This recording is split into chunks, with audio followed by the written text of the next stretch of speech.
Di situ dijelaskan berbagai mazhab, walaupun Imam Nawawi bermazhab Syafi'i.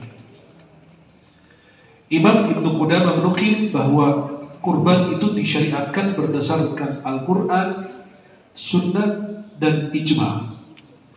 Dan sepakat umat Nabi Muhammad SAW bahwasannya berkurban itu disyariatkan, diperbolehkan, dianjurkan. Apa hikmah daripada kita berkurban? Yang pertama, sebagai bentuk takarrub, mendekatkan diri kepada Allah. Seperti jamaah haji, mereka menyembelih haji. Kita juga di sini menyembelih kurban. Yang kedua, meneladani sunnah Nabi Ibrahim. Karena itu sejak Nabi Ibrahim diteruskan sampai Nabi Muhammad, dan Nabi Muhammad meneruskannya dan mensunnahkan atau menganjurkan kita melakukan hal demikian. Kemudian memberikan keluasan bagi keluarga kita menikmati daging pada hari raya. Dan hikmah diantaranya adalah bentuk bersyukur kepada Allah kita dikasih hidup. Apalagi selepas COVID ini banyak alumni dan banyak juga yang tidak lulus. Banyak yang hilang di tengah COVID dan banyak juga yang lulus. Ada alumni 1, alumni 2, dan juga ada alumni 3. Ya, Masya Allah, LC ya, lulusan COVID, Masya Allah. Ada takut MAG gitu ya. Nah, jadi kalau MA nanti repot, hilang langsung. Biasa kesempatannya sampai 3 kali. Ya, mudah-mudahan kita semua diberikan keselamatan oleh Allah. Ini baru COVID, belum tahu berikutnya muncul apa lagi. Kemarin ke manusia, sekarang katanya ke binatang. Ya, jadi wallahu a'lam merempet kemana lagi. Berikutnya ayam atau bebek, biasa. Kemudian kita memberikan leluasa bagi keluarga kita, orang fakir miskin menikmati makanan atau daging di hari raya. Kita lihat pada hari raya Idul Fitri, kita diwajibkan bayar zakat fitrah, atau dalam istilah agama zakatul fitri. Zakat fitrah itu diberikan kepada orang fakir miskin dan dikatakan bahwa harus ditunaikan sebelum sholat. Kenapa? Nabi SAW mengatakan, "Ughnuhum 'ala as-su'ali fi hadzal yawm." Buatlah mereka kaya, tidak meminta-minta pada hari raya. Tidak pantas mereka hari raya minta-minta. Maka subhanallah, di hari raya Idul Adha juga ada kurban. Jadi mereka tidak meminta-minta pada hari-hari, kita bergembira, kita berbahagia. Kemudian untuk kita bersyukur kepada Allah atas umur dan kehidupan yang Allah berikan kepada kita. Hukum kita berkurban. Terjadi khilaf para ulama. Khilaf para ulama, mazhab pertama adalah wajib. Mazhab pertama adalah wajib. Dan ini mazhab Imam Abu Hanifah. Beliau mengatakan wajib kita berkurban bagi mereka yang mampu. Mereka punya hadis riwayat Ibnu Majah, tapi hadis ini lemah, dhaif. Hadisnya apa? Man wajada sa'atan wa lam yudahhi fala yaqrabanna musallana. Barang siapa diberikan keluasan rezeki lalu dia tidak berkurban, jauhilah tempat salat kami. Tapi ini hadis dinilai dhaif, lemah oleh para ulama. Maka mazhab pertama, mazhab Imam Abu Hanifah, dan sependapat dengan beliau, hukumnya adalah wajib bagi mereka yang mampu. Mazhab yang kedua adalah riwayat dalam mazhab Imam Maliki mengatakan hukumnya sunnah wajib di atas sunnah muakkad lagi. Berarti yang pertama wajib mazhab Hanafi, yang kedua riwayat dalam mazhab Maliki sunnah wajib. Pendapat yang ketiga, dan itu yang sahih, sunnah muakkad atau sunnah muakkadah. Dan itu dijelaskan oleh para ulama mazhab Maliki, seperti Imam Abdurrahman al-Baghdadi al-Maliki dan Imam Ibn Rushd. Ibn Rushd itu al-Hafidh, punya kitab namanya Bidayatul Mujtahid. Bidayatul Mujtahid itu sudah diterjemahkan bahasa Indonesia, itu bukunya 2 jilid. Beliau membahas perbedaan mazhab juga, tapi lebih mudah dipahami atau lebih gampang kita siapapun membacanya bisa lebih paham. Kemudian para jemaah dimulakan Allah. Berarti dalam mazhab masyhur, dalam mazhab Maliki hukumnya sunnah muakkad. dan pendapat dalam mazhab Syafi'i. Pendapat mazhab Syafi'i hukumnya sunnah muakkad dan dinukil dari Imam Syafi'i, Al-Muzani, Al-Syairazi dan lain sebagainya. Kemudian ulama mazhab Hambali, berarti jadi jumhur ulama kita sebut. Mazhab Hanafi masyhur dalam mazhab Hanbali, masyhur dalam mazhab Maliki, dalam mazhab Syafi'i. Berarti 3 mazhab. Maka hukumnya yang benar yang mana? Sunnah wajib, apa sunnah muakkad? Kata ulama yang sahih, sunnah muakkad. Sunnah muakkad itu apa? Sunnah yang ditekankan, sunnah yang jarang ditinggal oleh Rasulullah Muhammad sallallahu alaihi wasallam. Disyaratkan di dalam berkurban itu beberapa syarat. Harus memenuhi syarat ini. Syarat sahnya kurban kita. Coba diperhatikan. Syarat sahnya kurban kita pertama harus dari hewan ternak yang sudah disepakati, sudah ditentukan. Seperti onta, sapi, kerbau, domba dan kambing. Berarti itu 5. Ibnu Abbas pernah menukil boleh kita berkurban dengan ayam. Berkurban, kata beliau yang penting ada darah aja. Ayam atau bebek angsa atau bebek atau apalah. Tapi itu khilaf daripada ulama. Maka kita ikutin ulama 4 mazhab. Di beliau bilang biarkan orang miskin juga bisa dibeli kurban walaupun bebek. Tapi itu menyelisihi para ulama. Maka yang disepakati adalah hewan ternak. Hewan apa? Halo? Masih hidup kali? Nah, itu hewan ternak. Yang mana? Onta, sapi, kerbau. Kerbau sejenis dari sapi. Domba dan kambing. Itu syarat pertama.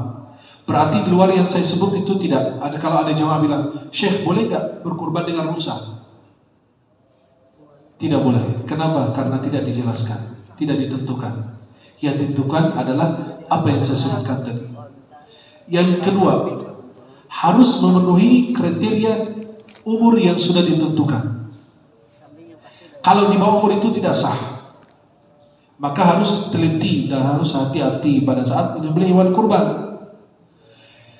Apa yang dimaksud dengan usia yang sudah ditentukan? Pertama, onta 5 tahun dan ke atas.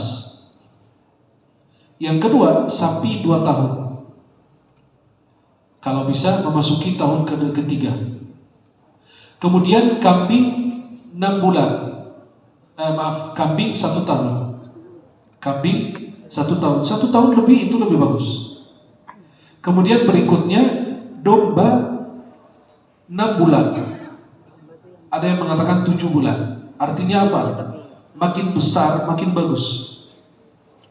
Maka onta 5 tahun ke atas, sapi 2 tahun ke atas, kemudian kambing 6 bulan ke atas. Kambing 1 tahun ke atas. Kemudian domba 6 bulan atau 7 bulan ke atas. Kenapa dikatakan demikian? Karena yang diharapkan dari kurban itu adalah apa? Dagingnya. Kalau makin ciut, makin kecil, apa yang kita dapat? Ya, tulangnya doang. Kasihan orang bilang, kita makan seumur hidup, sup tulang, nggak pernah ada sup daging. Maka yang dicari itu adalah dagingnya. Maka dia akan anjurkan pilih binatang yang bagus, yang berisi. Kemudian yang ketiga, yang disyaratkan adalah keselamatan hewan kurban itu dari penyakit. Kemarin saya ditanyakan oleh jamaah di Instagram saya itu, Syekh, saya sudah beli hewan kurban, tiba-tiba sakit kena penyakit yang kemarin, terus sembuh, tapi dia meninggalkan bekas, ada pincang dikit. Boleh nggak jadikan kurban? Nah, siapa yang menjawab? Tapi cacatnya kan sudah dia beli. Maka jawaban yang tepat, wallahu a'lam bishawab, bahwasanya kalau bisa ditukar dengan yang sempurna boleh, jika mampu. Tapi kalau tidak mengapa. Kenapa? Karena pada saat dibeli memang sehat. Sakitnya itu memang dari Allah, bukan karena kelalaian dia. Kalau dia lalai nanti kita jelaskan. Kalau dia lalai wajib ganti. Kalau tiba-tiba sapi kita sakit karena kelalaian kita, wajib kita menggantinya. Maka dikatakan bahwa oleh para ulama ada syarat-syarat yang ditentukan. Yang pertama, binatang yang buta dan jelas butanya, itu tidak sah untuk kurban. Yang kedua, binatang yang pincang dan jelas pincangnya.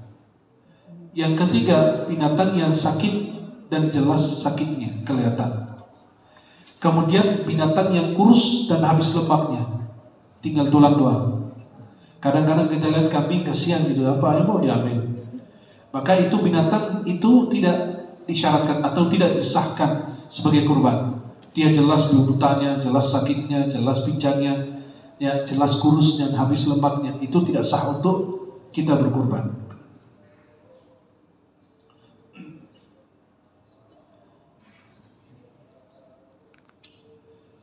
Kemudian para jemaah dimuliakan Allah SWT, yang mana yang bisa digunakan untuk kurban? Yang lebih bagus yang mana? Betina apa jantan? Nah, giliran jantan habis. Jantan, kata Imam Al-Khatib Asy-Syirbini, at-tadhiyatu bil-dzakari afdal li'anna lahmahu atyab. Menyembelih kurban yang disebut kurban dengan jantan itu lebih baik karena dagingnya lebih bagus. Dikatakan oleh beliau demikian. Kemudian para jemaah dimuliakan Allah, bolehkah patungan untuk beli kurban? Boleh. Kalau onta, sapi, kerbau, boleh. 7 orang patungan. Tapi kambing 1 orang. Kambing 1 orang. Ada yang bilang, kalau saya satu rumah, saya istri, anak-anak masih belajar segala macam kecil, saya boleh nggak? Cukup nggak 1 kambing buat kita sekeluarga? Boleh. Tapi bukan patungan. Ayahnya atau ibunya yang beli. Berarti 1 orang yang beli kalau kambing. Kambing nggak boleh patungan. Tapi boleh di atas namakan dirinya dan keluarganya. Atas nama boleh. Maka itu hadis riwayat Abu Dawud, Abu Ayyub Al-Ansari mengatakan, kami dulu di zaman Nabi menyembelih 1 kambing atas nama kami dan keluarga kami. Cukup. Tapi karena berikan di keluasan rezeki, istri bekerja, suami bekerja, istri mau beli kurban, suami beli kurban, anak, itu bebas. Tapi kita bicara yang berikan kecukupan pada saat atau diberikan kesempatan kita menyembelih kurban cuma 1 kambing aja atas nama keluarga, suami, istri, dan anak, itu boleh insyaallah.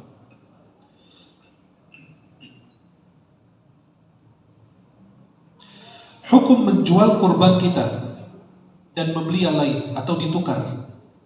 Apabila seseorang beli hewan kurban kemudian dijual dan dia beli setara, beli jual kambingnya, beli kambing lagi, ya, dan lain sebagainya, itu boleh. Dan sebagian ulama mengatakan tidak boleh. Bolehkah menukar hewan kurban dengan yang lain? Ulama mazhab Maliki mengatakan hukumnya makruh apabila dia menukarnya dengan yang lebih rendah. Pas beli sapi, pulang ke rumah kata istri, mahal amat, balikin lagi sana, beli kambing aja. Contoh, boleh nggak? Kata ulama, nggak, makruh. Kenapa? Bakhil orangnya. Pada ketahuan mahal, suruh tukar dengan kambing, kirain mau tukar sapi dengan onta gitu kan. Apabila dia tukar dengan yang setara, kambing dengan kambing, sapi dengan sapi ditukar, boleh. Atau yang lebih bagus, itu diperbolehkan. Yang dimakruhkan itu pada saat itu menukar dengan yang lebih rendah. Syarat sah menyembelih kurban kita. Mazhab Maliki mensyaratkan bahwa menyembelih itu di siang hari. Tidak sah kalau malam hari. Tidak sah itu bukan berarti batal. Boleh, tapi minimal makruh hukumnya. Kemudian mazhab Syafi'i mengatakan makruh kalau menyembelih malam hari. Makruh kita menyembelih hewan kurban malam hari. Kenapa? Pertama, bisa salah sembelih. Pegang tangan panitia, dikirain ayamnya apa, kambingnya apa, itu bisa melukai diri sendiri, bisa melukai orang lain. Itu satu. Yang namanya tidak begitu terang, itu mereka bicara zaman dulu. Sulit ada lampu dan lain penerang seperti saat ini. Maka mereka mengatakan bahwa mazhab Syafi'i bilang berkurban atau menyembelih kurban malam hari itu makruh. Kenapa? Bisa salah sembelih. Yang kedua, bisa melukai diri sendiri. Yang ketiga, bisa merusakkan daging. Karena malam hari susah kita membagikan daging ke orang fakir miskin, orang pada tidur. Jadi menunggu untuk pagi hari, maaf, dengan daging kurban yang begitu banyak, sampai di sebagian masjid itu 30 sapi, 40 sapi, itu tidak bisa ditahan atau dijaga sampai pagi hari. Itu bisa rusak dagingnya. Maka kenapa kita berbanyak seperti di sini, ada panitianya satu kelurahan, 150 untuk satu kelurahan di sini. Kenapa? Bagus. Makin banyak, makin bagus karena makin cepat. Jadi maghrib udah kelar, jadi daging udah dibagikan, gak ada yang busuk, gak ada yang rusak. Biar kita sebagai panitia amanah melaksanakan tugas atau kewajiban kita sebagai perwakilan daripada orang yang berkorban. Lebih bagus mana? Kita mensedekahkan uang kurban kita atau kita berkurban? Ada yang bilang, setiap tahun saya menyembelih kurban, tahun ini saya hari raya saya sedekahin aja 3 juta, 5 juta, 10 juta, 20 juta itu. Kata ulama, lebih afdal berkurban. Lebih afdal daripada bersedekah dengan uang kurban tersebut. Karena itu tidak ada amalan yang paling dicintai Allah di hari raya Idul Adha melebihi dari kita menyembelih kurban kita. Pertanyaan yang selalu ditanyakan setiap tahun dan selalu jamaah ribut. Padahal kan kalau kita bertanya, kita akan dapat jawaban yang tepat dan lengkap. Menjual kulit kurban. Itu pertanyaan hampir yang bertanya, setiap tahun dia yang bertanya pertanyaan yang sama. Pak Fulan nanya tahun ini kulit kurban, tahun depan nanya lagi, tahun depannya lagi nanya lagi, tahun berikutnya dia nggak bertanya lagi karena sudah meninggal. Maka hukum menjual kulit kurban apa? Gini, maaf, kita bicara kenyataan, lapangan sekarang bicara di kenyataan kita, kehidupan sehari-hari. Kalau kita kasih orang fakir miskin kulit kurban, jadi dia bilang, masa Pak, Bapak kasih saya kulit, dagingnya kemana Pak? Dan jadi orang miskin gak ada yang mau menerima kulit kurban, buat apa katanya? Saya buat apa katanya? Kalau kita di Timur Tengah, kita disamak itu kulit kurban itu disamak. Disamak itu dikasih garam, dikasih yang pedas-pedas gitu, cabai segala macam, itu dijemur. Kita jemur dan kita pakai buat alas duduk. Kalau lagi musim dingin, kita pakai buat duduk. Yang di alas gitu. Kulit sapinya, kulit ontanya, kulit dombanya itu kan dombanya pada bulunya itu. Nah, jadi kita pakai buat duduk itu kalau musim dingin karena hangat, enak. Tapi kalau kita di Indonesia, banyak orang tidak bisa memanfaatkannya. Harus dijual. Maka bagaimana ini sekarang? Sedangkan kita menyalurkan kulit kurban itu susah dan tidak boleh kita memberikan sebagai upah untuk orang tukang jagal. Bagaimana cara mengatasi permasalahan ini? Sebagian panitia bingung juga apa yang mereka lakukan, apa harus dijual, apa gimana? Terjadi 3 pendapat ulama. Yang pertama, mazhab Syafi'i dan riwayat dalam mazhab Hambali. Mereka mengatakan tidak boleh dijual. Mazhab yang kedua, mazhab Al-Hasan Al-Basri dan Ibrahim An-Nakhai dan Imam Al-Auza'i, mereka mengatakan boleh dijual. Kulit kurban boleh dijual. Berarti mazhab Syafi'i tidak boleh. Mazhab Al-Hasan Al-Basri dan An-Nakhai Al-Auza'i mengatakan boleh. Mazhab yang ketiga, dan saya pilih mazhab itu padahal bukan mazhab Syafi'i. Kenapa? Demi kemaslahatan umat saat ini. Dan masing-masing panitia bisa memilih karena semuanya bersumber daripada pendapat dan mazhab ulama yang mu'tabar, ijtihad para ulama. Yang ketiga adalah boleh menjualnya apabila niat untuk disedekahkan uang hasil dari penjualan itu. Kita panggil orang yang biasa beli kulit kurban, alhamdulillah kita dapat berapa kulit gitu, sapi, domba, apa segala macam. Kita hitung berapa? 10 juta, 5 juta, 3 juta, 2 juta. Kita, Pak, kami jual. Tapi apabila niat uang hasil dari penjualan itu disedekahkan, boleh digunakan untuk apa? Orang fakir miskin dikasih, atau dikasih buat kepentingan masjid atau kepentingan apa, silakan. Itu nggak masalah. Yang penting niat daripada penjualan itu disedekahkan. Itu pendapat siapa? Imam Abu Hanifah. Dan riwayat dalam mazhab Hambali, mazhab Hanafi, riwayat mazhab Hambali, dan riwayat dari Ibnu Umar, sahabat Rasulullah, anak Sayyidina Umar bin Khattab, Abdullah, namanya Abdullah bin Umar. Jadi sekarang bagaimana cara mengatasi menjual kulit kurban? Kalau ditanya, Pak, boleh nggak kita? Nggak boleh jual kulit kurban. Boleh dalam mazhab Hanafi. Apabila niat dari penjualan kulit kurban itu uangnya disedekahkan. Bagaimana pembagian daging kurban?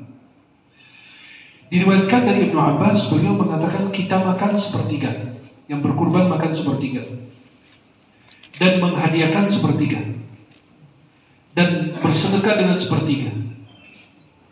Tiba-tiba ada orang yang berkurban datang ke kita, dia bilang, Pak, maaf, saya mau berkurban sapi, tapi saya cuma minta ya hatinya aja, segini aja, cari berkahnya, itu aja.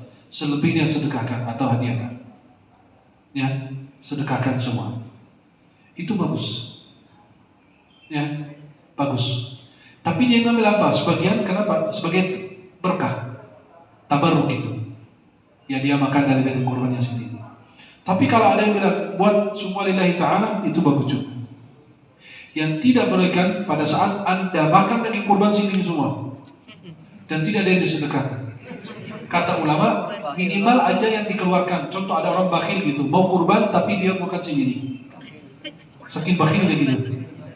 Kata ulama, minimal dia sedekahkan walaupun setengah kilo dari daging kurban itu semua. Ya, satu ratl. Ratl itu sekitar 500-an gram, itu sekitar setengah kilo.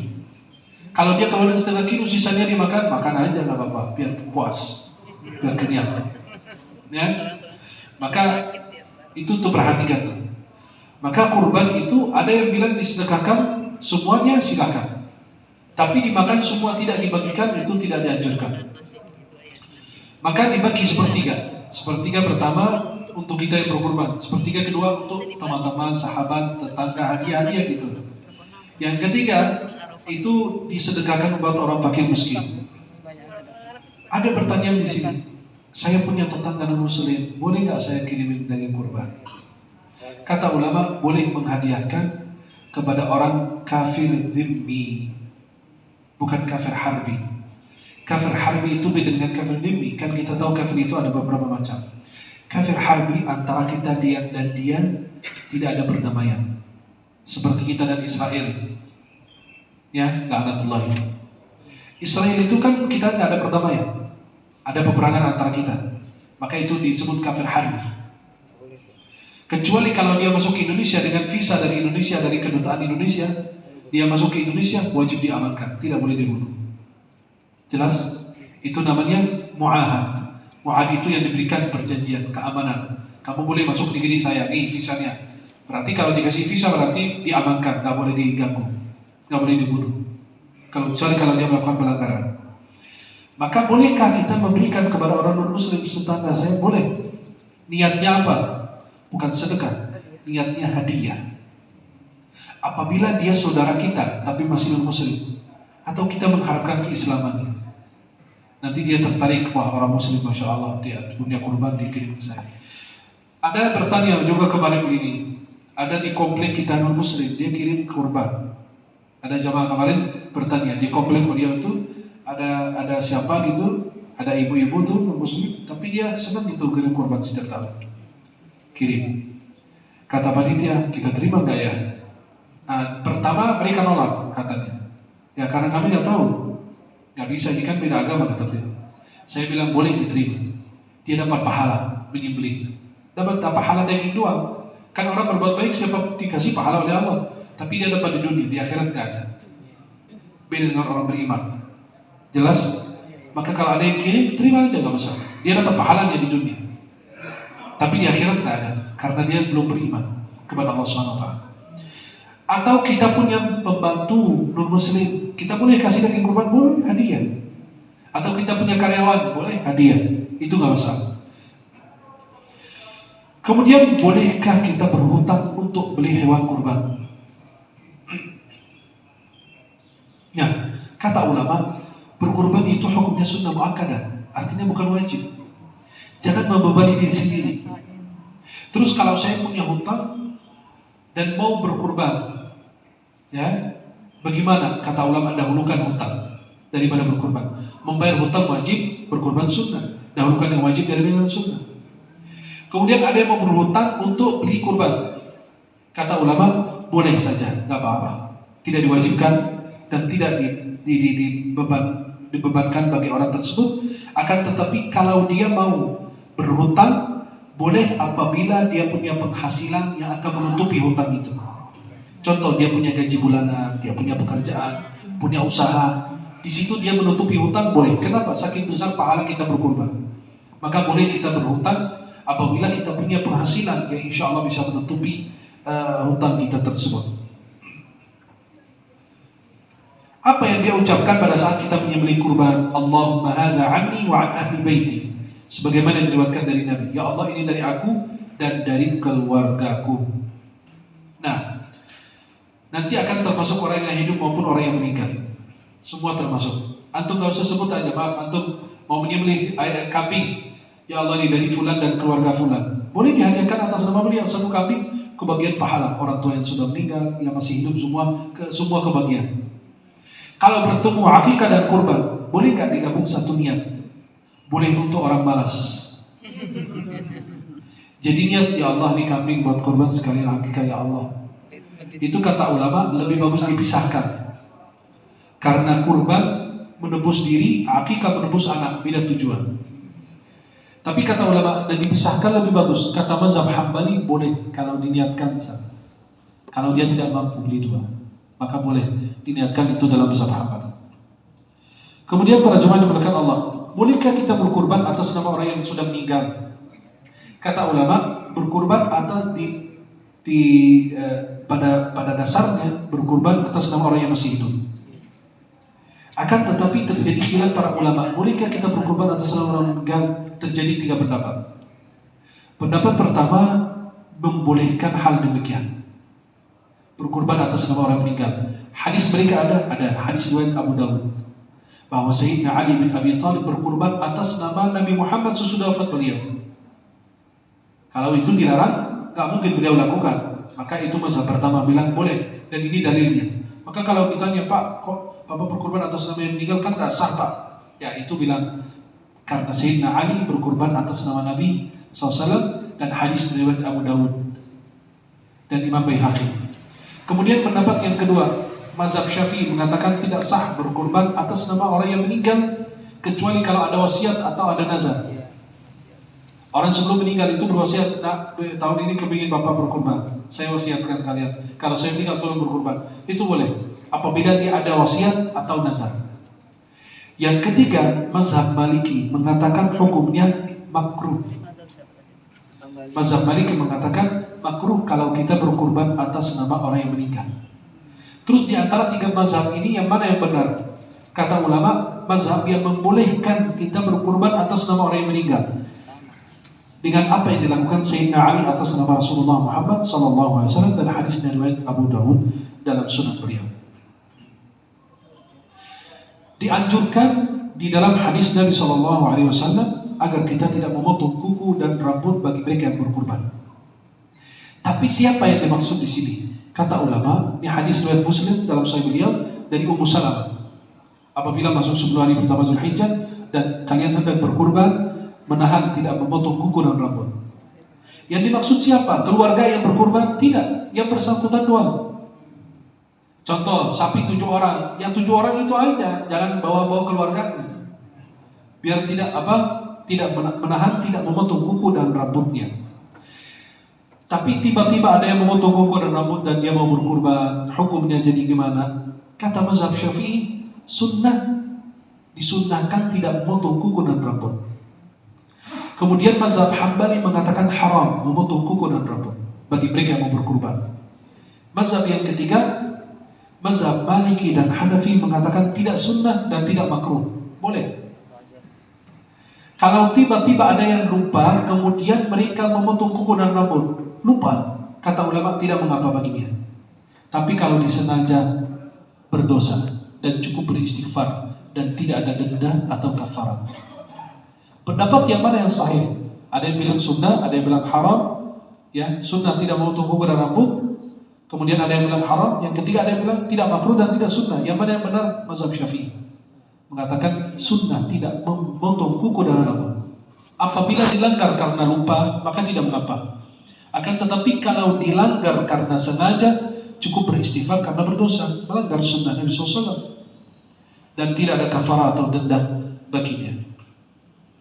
Disunnahkan, dianjurkan kita menyembelih kurban kita sendiri, kecuali kalau orang itu tidak bisa atau ketakutan dan lain sebagainya, boleh mewakili orang lain. Apabila kurban kita meninggal, pas diambil 2 hari meninggal, mati di tempat itu, atau dicuri orang, atau hilang, apabila kita mensia-siakannya, tidak menjaga dia dengan baik, wajib mengganti.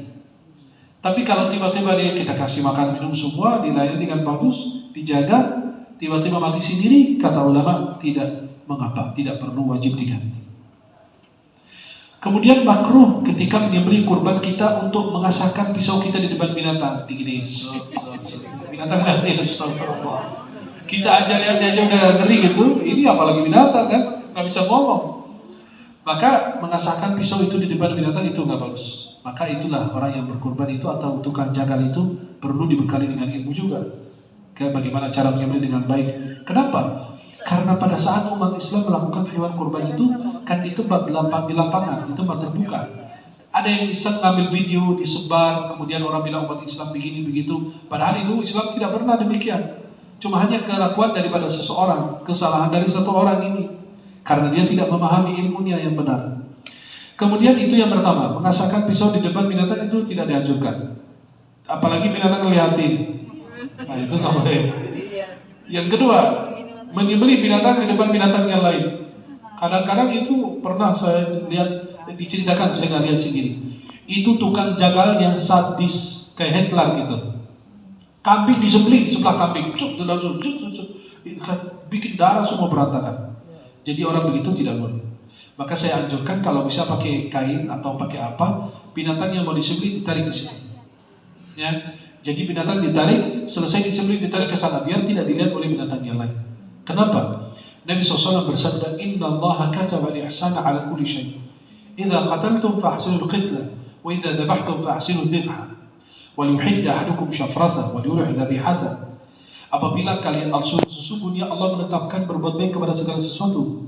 Apabila kalian menyembelih dengan cara yang baik, maka asalkan pisau kalian, tidurkan binatang tersebut dan disembelih dengan baik. Itulah menetapkan perbuatan baik kepada segala sesuatu. Maka saya anjurkan lebih bagus kalau panitia itu ada semacam kain atau tenda atau apa, ya binatang yang mau disembelih dibawa ke sana. Binatang disembelih dibawa ke sana. Kenapa? Biar tidak dilihat oleh binatang yang lain. Jadi kita umat Islam sudah teratur. Jadi kalau di videoin juga disebar, Masya Allah, ditiru banyak orang. Jadi kita dapat pahala. Jadi keberkahan yang kembali kepada kita. Kenapa? Mempraktikkan Islam yang luar biasa. Jangan sampai kita diviralkan lagi umat Islam begini begitu ya. Apalagi di sini katanya ada alat gitu kan, tidak menyiksa hewan dan lain, itu bagus. Kadang-kadang orang yang menyembelih, tukang jagalnya udah tua, pas menyembelih terbalik di depan binatang. Jadi panitia bingung ya mau disembelih siapa? Ustadznya apa binatangnya gitu. Kemarin lihat video ini ada ustadz lagi sembelih, pas nyembelih itu kepleset jatuh di depan binatang. Saya bilang sekalian ustadznya aja biar sekalian gitu ya. Astagfirullah. Kemudian para jemaah yang dimuliakan Allah Subhanahu wa taala, memotong bulu binatang yang mau disembelih atau kurban boleh kan? Kata ulama apabila itu bagus bagi dia boleh.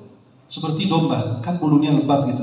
Kalau bagus bagi dia dipotong, kalau tidak dibiarkan lebih bagus, kata ulama. Coba segitu aja ulama memperhatikan gimana cara kita menyembelih kurban kita dengan cara yang benar dan baik. Kemudian para jemaah yang dimuliakan Allah Subhanahu wa taala,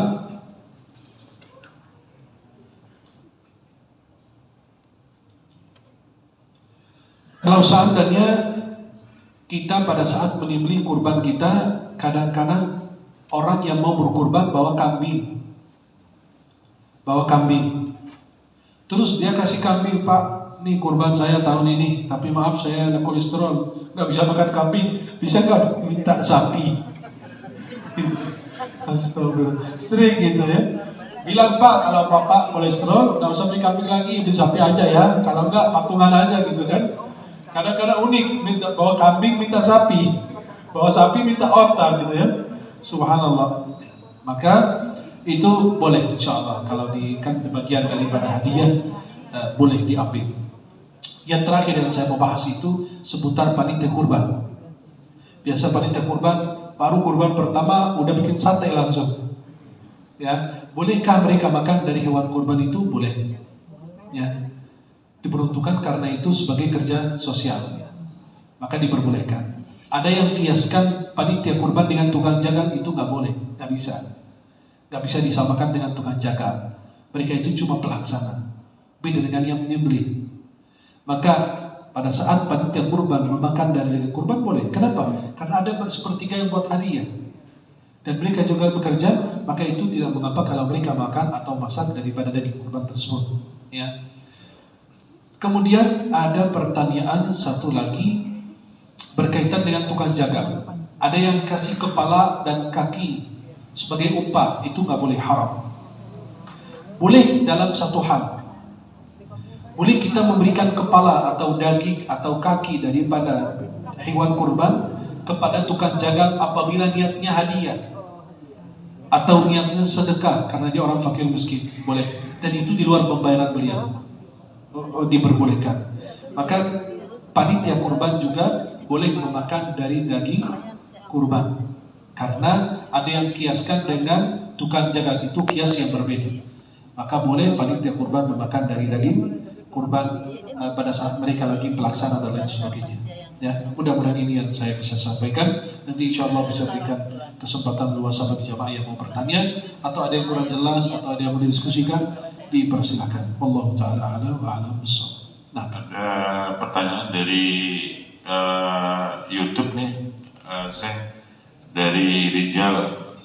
Saya izin bertanya, biasanya dalam kepanitiaan kurban, panitia kurban mendapatkan jatah daging kurban. Apakah berhak, Syekh? Dan kalau berhak, berapa ukuran atau jumlahnya? Apakah sama dengan mustahik? kalau dia lihat hadiah boleh, karena kita bilang dibagi tiga. Sepertiga buat yang berkurban makan, sepertiga kedua buat hadiah, sepertiga ketiga untuk sedekah. Dia termasuk bagian mana? Orang fakir miskin berarti sedekah. Bagian dia mampu tapi kita kasih hadiah buat terima kasih dan lain ucapan, boleh. Maka diperbolehkan si panitia itu, tapi harus dikerjakan dengan diatur. Jangan ketua panitia dapat bagian lebih besar, yang lain dikasih berapa on gitu kan, nah itu tak bisa.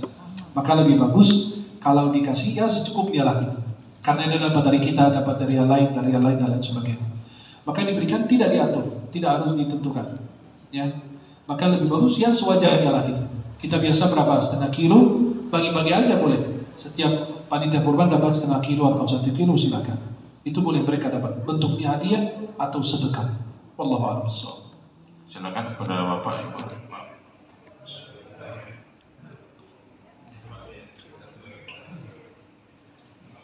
Terima kasih. Assalamualaikum warahmatullahi wabarakatuh. Assalamualaikum warahmatullahi wabarakatuh. Ini untuk menyamakan persepsi panitia. Nah, di dalam pengertian hewan cacat itu ada juga yang mengatakan kalau tanduknya patah, misalnya salah satu atau patah semua, kemudian juga telinganya misalnya salah satu tidak ada misalnya, itu dianggap tidak sah untuk berkorban. Kalau tadi tanduk, ya. Tanduk itu ada juga yang salah satu patah atau dua-duanya patah, atau juga telinga itu ada juga yang satu itu cacat. Nah, yang pertama. Kemudian yang kedua, tadi disampaikan bahwa menjual kulit kambing, kulit kurban secara umum, kulit korban, itu boleh dimanfaatkan untuk kepentingan masjid. Bolehkah itu untuk memberikan jasa kepada kuli sindan? Kepada siapa? Kuli sindan. Oh ya, bantu panitia itu kuli kasar lah gitu ya, kuli kasar gitu ya. Karena daripada kita mengeluarkan juga kas masjid, tadi saya mengatakan bahwa boleh dimanfaatkan untuk kepentingan masjid. Kemudian yang ketiga, mohon maaf ini di luar konteks daripada fikih korban. Boleh, tapi jangan di luar Islam. Ya, masih di dalam lingkup Islam. Sekarang ini kan ada potensi perbedaan hari raya Idul Adha. Nah, Ada yang tanggal 9, ada yang tanggal 10. Pemerintah kita menetapkan tanggal 10. Yang terkait dengan puasanya misalnya, ya. Apakah puasa yang di tanggal 9 kita atau tanggal 9 kita berarti mereka sudah tanggal 10, padahal tanggal 10 itu tidak sah kita melakukan puasa. Mohon pencerahannya, terima kasih. Assalamualaikum warahmatullahi wabarakatuh. Waalaikumsalam warahmatullahi wabarakatuh. Nah, di antara cacat-cacat yang disebut dalam mazhab Syafi'i adalah faqada aktsarul asnam, binatang atau hewan kurban yang kehilangan banyak giginya, itu disebut cacat. Yang kedua, maqtu'atul udhun, yang terputus telinganya. Yang ketiga, maqtu'atul dzam, yang terputus ekornya. Dan ada sebagian mazhab mengatakan yang patah tanduknya itu tidak sah dijadikan kurban karena dianggap itu uyub, ya, cacat di dalam hewan kurban, maka itu tidak sah digunakan untuk berkurban. Kemudian berikutnya, yang uang itu yang hasil dari penjualan kulit kurban lebih bagus, afdalnya disedekahkan kepada orang fakir miskin, ya, khusus diperuntukkan untuk fakir miskin. Kalau tidak, boleh digunakan untuk kepentingan masjid atau pengurusan masjid dan lain, atau masuk kas masjid buat apa, beli lampu segala macam boleh. Tapi lebih afdal kalau disedekahkan kepada orang yang tidak mampu, fakir miskin, anak yatim dan lain sebagainya, itu lebih afdal. Tapi saya sarankan tidak diberikan kepada yang tersebut. Kenapa? Biar menghindari khilafiyah para ulama, menghindari perbedaan atau khilafiyah para ulama. Nah, yang ketiga berkaitan dengan puasa kita. Sepakat ulama mazhab bahwa kita kembali kepada melihat daripada melihat hilal, ru'yatul hilal. Kita ikuti pemerintah, kenapa? Karena pemerintah itu melakukan ru'yah, bukan hisab. Kita melakukan ru'yah dan kita melihat kita puasa Ramadan karena ru'yatul hilal, dan berbuka atau hari raya karena ru'yatul hilal juga. Jadi pada saat kita di Indonesia berbeda dengan Saudi atau dengan Makkah, maka itu tidak mengapa. Itu hal yang terjadi dimanapun dan kapanpun pernah terjadi juga. Kita puasanya berbeda, ya. Jangan kalau di negara Timur Tengah karena berdekatan maka maklahnya bersama, gitu, ya. Maka kalau kita di Indonesia tetap puasa tanggal 9 di sini, walaupun di sana tanggal 10, karena kita mengikuti ru'yatul hilal di negeri kita. Tidak dilarang dan tidak diharapkan, bahkan disunnahkan, dianjurkan berpuasa pada tanggal 9, walaupun di sana mereka berbeda. Jelas? Wallahu a'lam bishawab. Nah, Assalamualaikum warahmatullahi wabarakatuh. Waalaikumsalam. Saya mau bertanya, Pak. Ada narasi seperti ini, bisa ada perbedaan niat. Misalnya si A ke pasar, niat awalnya dia nggak mau buat korban, hanya untuk konsumsi diri sendiri. Tetapi setelah dia beli hewan kurban di tengah perjalanan, si B bertanya, itu Pak Haji beli kambing itu untuk apa? Dia dijawab sama si A, untuk berkorban. Itu bagaimana perbedaan seperti itu? Assalamualaikum warahmatullahi wabarakatuh. Itu tidak ada masalah. Ucapan ini sebagai pelafalan. Kemarin ada video beredar bahwa ketika Anda menyebut saya membeli hewan korban berarti jadi wajib apa segala macam, itu tidak. Itu hanya menggambarkan dengan kondisi dan kenyataan. Contoh, antum mau kemana? Mau ke rumah sakit, mau berobat. Itu cuma hanya menggambarkan, memberitahukan saja.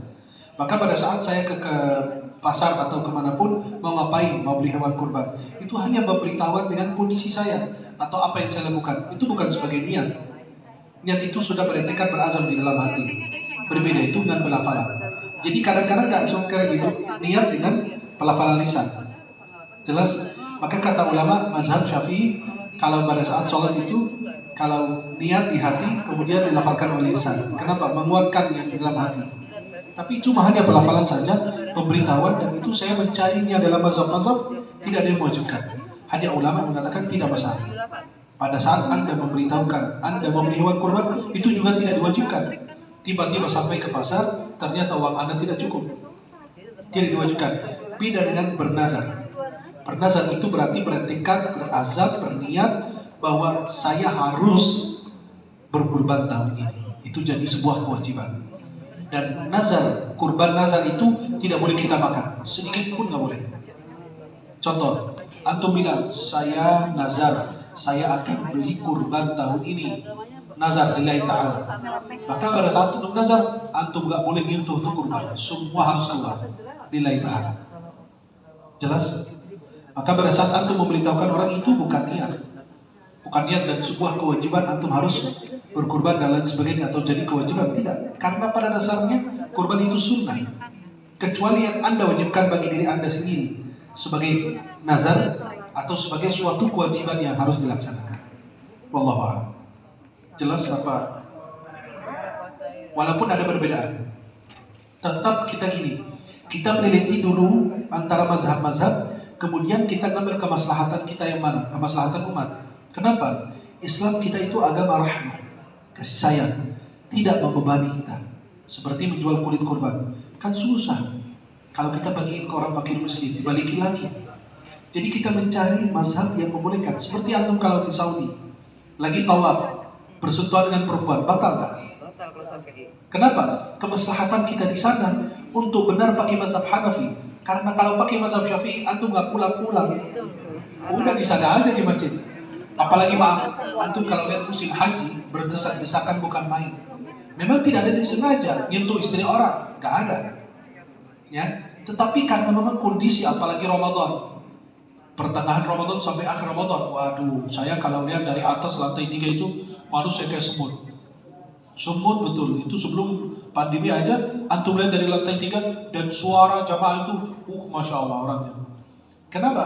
Itu diberikan kemudahan dari keringanan dalam bermazhab-mazhab seperti itu. Jadi diberikan kesempatan kita bisa memahami lebih bagus, kemudian kita ada peluang-peluang. Jadi ketika antum dari sini ke Saudi mau umrah, tiba-tiba bersentuhan, memang nggak ada sengaja, nggak ada syahwat, ya nggak bakal kata mazhab Maliki atau boleh mazhab Hanafi. Jadi kita mengambil sesuai dengan kemaslahatan umat Islam pada saat ini. Dan itu ada baiknya juga buat kita. Jadi tidak mempersulit kita terus. Ya. Dan tidak semua mazhab harus dipakai. Ya, ada kan Ibnu Abbas bilang, sembelih walaupun kambing walaupun ayam. Loh, gimana mau sembelih ayam? Ya. Maka itu yang diharapkan dagingnya saja. Sedangkan ayam dimakan sendiri, satu orang aja habis. Ya, Allah taala alam. Maka kita pilih yang paling maslahat dan paling bermanfaat bagi kita. Tapi kalau ada yang mengatakan yang lain silakan. Tapi pendapat yang kita pilih yang masyhur adalah itu hal tidak diwajibkan. Karena pada dasarnya kurban itu sunnah, kecuali kalau anda wajibkan bagi diri anda. Maka ulama mengatakan nazar itu tidak boleh dimakan. Itulah bahayanya di situ. Kalau anda sudah perhatikan azam itu nazar sudah dilafalkan dan dikuatkan oleh hati bahwa ini nazar saya, berarti tidak boleh dimakan. Benar-benar seluruhnya disembelih dan dibagikan. Tidak boleh dia berkurban memakan. Apabila itu nazar, ya nazar itu haram kita makan, maka dibagikan. Wallahu a'lam. Nah. Silakan, betul. Silakan, masih. Assalamualaikum warahmatullahi wabarakatuh. Waalaikumsalam. Ada dua pertanyaan Pak Ustaz. Satu, pendek aja. Ya sekarang ini orang karena zaman modern ini banyak yang nggak mau datang tapi berkorban lewat online gitu. Pakai apa? Lewat online. Jadi saya berkorban dari jauh ke panitia. Saya tidak datang ke sana untuk mengantarkan korban atau mengantar, tapi melewat online saja. Oh, online boleh. Ya itu pertama. Yang kedua, Boleh. Yang kedua, tadi yang Ustaz katakan bahwa kalau korban kambing untuk keluarga itu ya agak benar lah. Korban yang satu orang, kambing ya satu untuk satu orang. Nah tapi sekarang yang sapi 7 orang. Satu sapi itu untuk 7 orang. Tapi dalam 7 orang itu tiap satu orang itu ada yang mengatakan saya berserta keluarga. Boleh enggak itu? Nah yang lain kalau ada juga yang satu sapi tapi untuk dia istri, anak dan 7 orang keluarga dia. Dan ini yang tadi satu sapi sudah dibagi 7 tapi dalam 7 orang itu tiap orang ada berserta keluarga. Boleh enggak? Terima kasih. Assalamualaikum warahmatullahi wabarakatuh. Disunnahkan untuk menyaksikan hewan kurban pada saat disembelih. Sebagaimana Nabi mengatakan kepada Sayyidah Fatimah, bangunlah, lihat, saksikan kurbanmu pada saat disembelih. Dikatakan tetesan darah pertama dari kurban Allah ampuni dosa kita. Tapi kita tidak bisa menghilangkan ada orang yang maaf di jarak yang jauh atau dia berada di daerah lain. Boleh menyaksikan lewat Zoom atau lewat video call, boleh. Dan insya Allah, tapi beda dengan yang menyaksikan langsung. Insya Allah ada berpahala dan disebut menyaksikan. Kenapa? Karena itu ulama live langsung, ya, bukan siaran toda. Ya, ini Pak, hewan korban udah dipotong, ini videonya gitu. Enggak. Memang pada saat mereka membeli, dia dilihat. Dan itu salah satu kemudahan bagi kita. Ya, ada yang maaf mau berkurban tiba-tiba sakit nggak bisa datang. Ya, masa dihilangkan? Tidak. Islam itu rahmah. Jadi dari rumahnya dia bisa nyaksiin secara live pada saat hewan kurban yang disembelih. Dan insya Allah tidak memastikan, kita mengharapkan dapat pahala orang yang menyaksikan langsung di lokasi. Itu pertama. Kedua, masalah orang membawa sapi satu, kan patungan 7 orang. Dalam setiap orang itu menghadiahkan atas nama fulan dan fulan atau keluarganya. Kata ulama, menghadiahkan lebih dari 1 orang boleh. Tapi hanya patungan 7 orang atau kambing 1 orang. Kambing 1 orang, tapi boleh menghadiahkan untuk ribuan orang, bebas. Hadiahnya mengatasnamakan boleh. Tapi patungan 1 kambing itu tidak boleh. Jadi dalam 1 sapi 7 orang dan setiap orang itu menghadiahkan buat istri, anaknya segala macam, itu diperbolehkan. Jelas yang penting tidak boleh patungan lebih dari 7 orang. Dan kambing hanya cuma 1 orang dan domba juga 1 orang. Maka boleh menghadiahkan berdasarkan hadis riwayat Abu Daud dari Abu Ayyub Al-Ansari radhiyallahu taala anhu wa ardhah. Seseorang dulu di zaman Nabi beli 1 kambing atas nama, coba perhatikan kalimat, atas nama dia dan keluarganya. Jadi berbagi pahala kepada banyak orang diperbolehkan. Wallahu a'lam. Nah, silakan. Saya dari ibu-ibu nih, Pak, tolong tanyakan ke saya, kalau berkurban di kampung potong hewan tanggal 9 Juli, menurutnya karena sudah tanggal 10 Zulhijjah, lalu ikut sholatnya di tanggal 10 Juli. Sebentar bingung jadinya. Ini saya tanggal sekarang kan ditentukan Idul Adhanya tanggal 10, ya. Tanggal 10 Juli. Tapi dia berkorban di kampung yang potong hewannya tanggal 9 Juli, lebarannya lebih awal. Oh, di sana mereka lebaran lebih awal. Lebih awal. Karena ikutin mazhab yang lain. Karena mazhab yang lain. Ya, kalau pada saat sholatnya dia potong hewan kurban tanggal 9 Juli di kampung, tapi sholatnya tanggal 10 di sini, Pak. Ya. Kalau di sana bertepatan dengan pemahaman atau mazhab mereka bahwa di sana sudah hari raya, boleh, nggak masalah. Ya, boleh nggak masalah. Walaupun beliau salatnya di hari yang berbeda. Ya, seperti ini kita menyembelih kurban, ayah kita lagi di Makkah. Di Makkah kan beda dengan kita di Indonesia. Boleh nggak? Ya boleh. Jelas. Yang penting itu jatuh pada hari raya. Ya, jatuh pada hari raya. Tapi ada pertanyaan, siapa yang bisa menjawabnya? Saya ini bangun tidur nggak mau sholat id. Saya nggak mau sholat id. Boleh nggak saya sembelih kurban pada saat orang lagi sholat? Kan saya nggak sholat id, kan sholat id itu sunnah, kan? Saya nggak ke masjid, saya nggak ke lapangan. Saya di rumah mau sembelih itu kurban.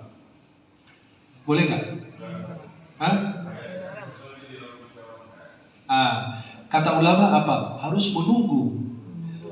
Sekedar sholat 2 rakaat dan khutbah ringan. Harus menunggu. Jelas, walaupun Anda nggak sholat, tetap harus menunggu juga. Subhanallah. Ya, jangan diam-diam udah potong hewan kurban, makan sendiri, diam-diam jamaah datang, rumahnya udah bersih lagi ya. Maka itu dikatakan harus menunggu ya. Kalau ulama mazhab Syafi'i mengatakan harus menunggu. Sekedar berapa? 2 rakaat dan khutbah 2 kali ringan gitu ya. Jadi subhanallah, itulah salah satu kemudahan atau pengetahuan yang kita perlu setiap tahun untuk mengupdate lagi tentang fikih kurban biar panitia juga bisa lebih paham dan lebih jelas insyaallah. Silakan, Fadil. Satu lagi terkait harga hewan kurban yang ditetapkan oleh panitia penyelenggara yang di masjid-masjid. Nah, Kan banyak perbedaan tuh Ustaz. Rata-rata perbedaan itu karena berat atau bobotnya.